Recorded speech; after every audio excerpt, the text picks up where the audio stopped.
She used to hum when she cooked, little tunes that had no name but filled the house with comfort. I always took that as a sign of peace, our peace. We had been together for 6 years, 3 of them married. I never thought we were perfect, but I thought we were solid. She was the type of person who remembered the way I liked my coffee, who left me notes on the fridge when she went out, who held my hand during family dinners. There were fights, sure, but nothing out of the ordinary. Life felt steady, predictable, warm. Then she started acting different, just enough to make me notice but not enough to call out. She was quieter, distracted. Her phone was always face down. One night, she stared at me across the table with this look I couldn't read. I asked if everything was okay. She smiled and said, "Just tired." I believed her. I always believed her. I started filling in the blanks myself. Maybe work stress, maybe hormonal, maybe she just needed space. But there was this heaviness that didn't match our history. It wasn't dramatic. It was slow, creeping. A silence between words. A pause before saying, "I love you." One night, I got home early from work. She didn't hear me come in. I stood in the hallway and watched her on the couch, staring at nothing. Her eyes were glassy. She looked like she wanted to cry but couldn't. I walked in and she blinked fast, forced a smile. That smile stayed with me all night. It didn't feel like hers. Something was unraveling, I just didn't know how fast. Or how deep. But I knew enough to feel the ground starting to shift beneath everything we'd built. We were lying there in silence when she turned slightly and whispered my name. Her voice barely cut through the quiet. I answered without thinking, half asleep. She paused, then said, "I need to tell you something." I sat up instantly. The way she said it, it wasn't casual. It felt like it had weight, like something irreversible was about to drop. She didn't look at me. She just stared ahead and said, "Before we got engaged, I was with someone else." My mind froze. I didn't respond. She kept going. "It was just once. I didn't mean for it to happen. I didn't even plan to tell you, but I can't keep it in anymore." My chest tightened. I couldn't decide whether to speak or scream or walk out. I asked who it was. Her voice cracked when she said the name. It was someone I knew. Someone I trusted. Not a stranger. Not a mistake you could pretend didn't happen.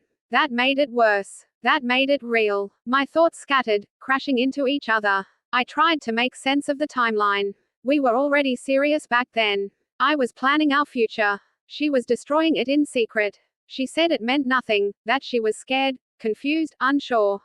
She said she loved me even then, that it was a moment of weakness.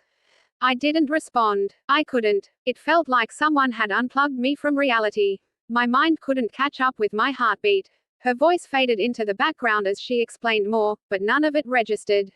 One truth had already cut deep enough. She whispered a secret. It was only a few words, but they echoed louder than anything she'd ever told me. And I knew, instantly, nothing would ever feel the same again.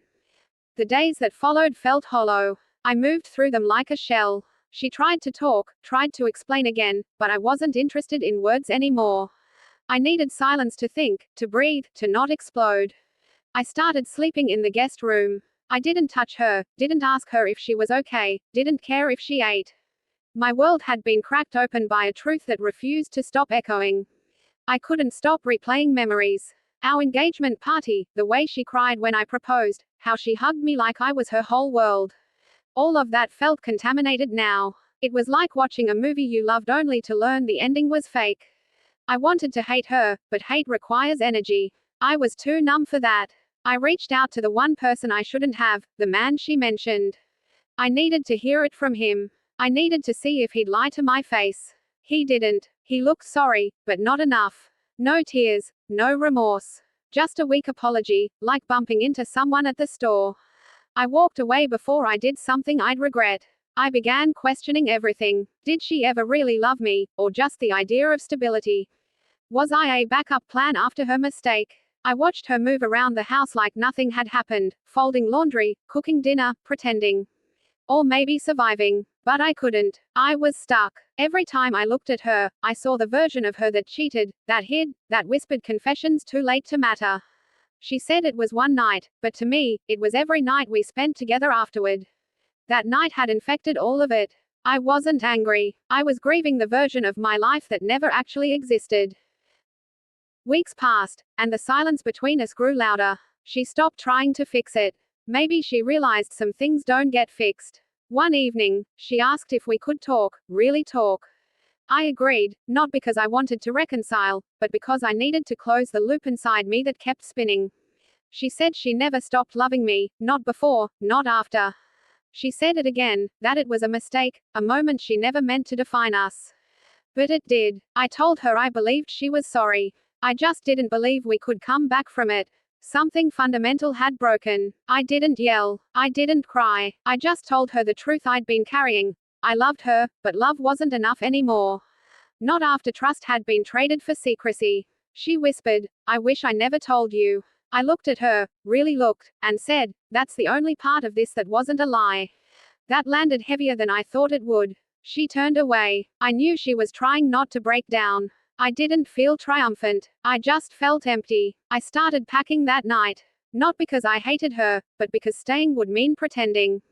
I had done enough pretending already. I didn't know what my next chapter would look like.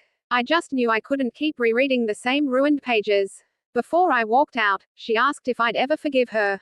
I said maybe, but I also said forgiveness doesn't always mean reconciliation. Sometimes it just means letting go without revenge. That was the last thing I said to her. She whispered a secret that night, and I carried it out the door with me. Not because I wanted to, but because I couldn't leave without acknowledging it changed everything.